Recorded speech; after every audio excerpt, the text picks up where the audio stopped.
I'm Social Free State. I'm a victim of a current EU migrant rape crisis, and I'm talking about my concerns regarding political correctness.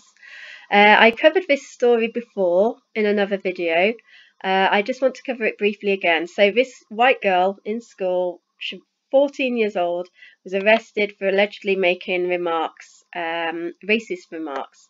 The remarks which she made were, I asked the teacher, could I change groups because I didn't understand them, and she said I was being racist and started shouting at me.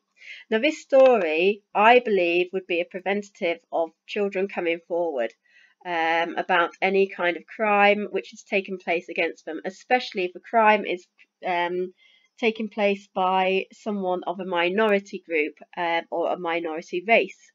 So I pointed out that the date, which is around 2006, is round, there would have been the Rotherham cases at that time of children being groomed for sex slavery, basically, in Manchester. And as you can see, this case is Greater Manchester around that time.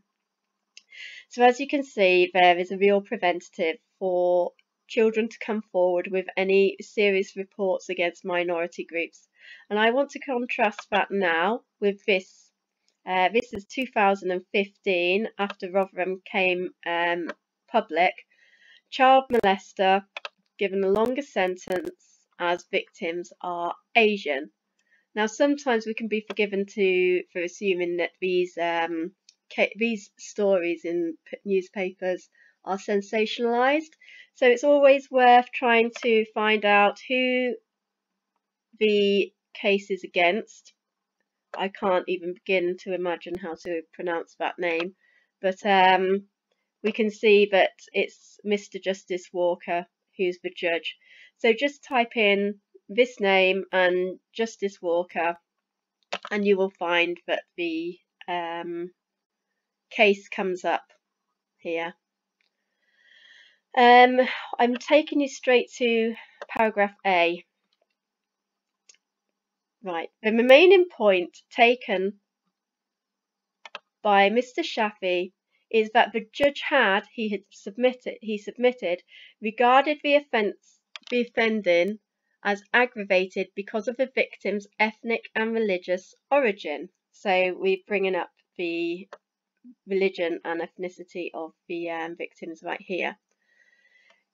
This point is, with great respect to Mr. Shafi, a misconception. So they're going to the Justice Walker is going to explain why this is incorrect, but to believe that it's about ethnicity or religion.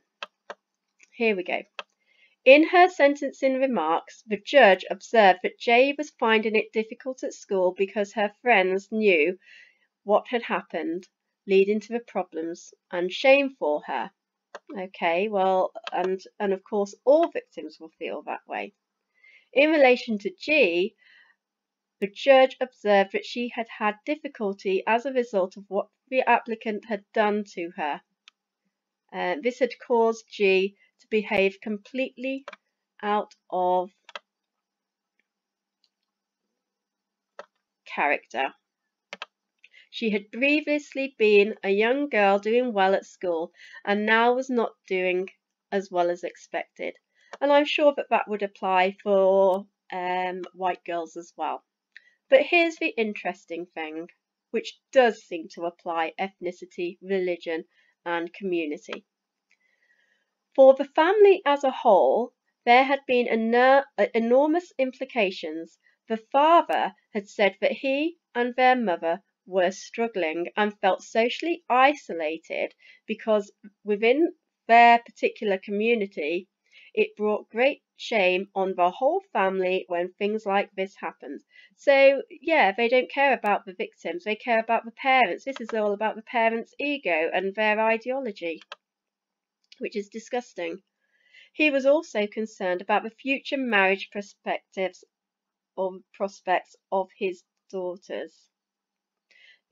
The applicant, coming from this community, knew only too well the effect upon the children and their family, and this was an aggravating feature. Okay, so it's an aggravating feature. But regardless, this is an ethnicity situation, and it is a religious situation, because these communities are of a certain ethnicity, and obviously we're talking about the applicant coming from this community, and we can see that the applicant is Muslim. So this is a Muslim situation. So basically, a lot of charities, rape charities, went mad over this. Understandably so, because it's quite disgusting. But this is happening. Yeah. So this is why white victims are the targets, I believe. You know, I suppose it's written in the Quran. Some people say it is. I haven't even checked this kind of information, so I don't know. But it's certainly in our laws now.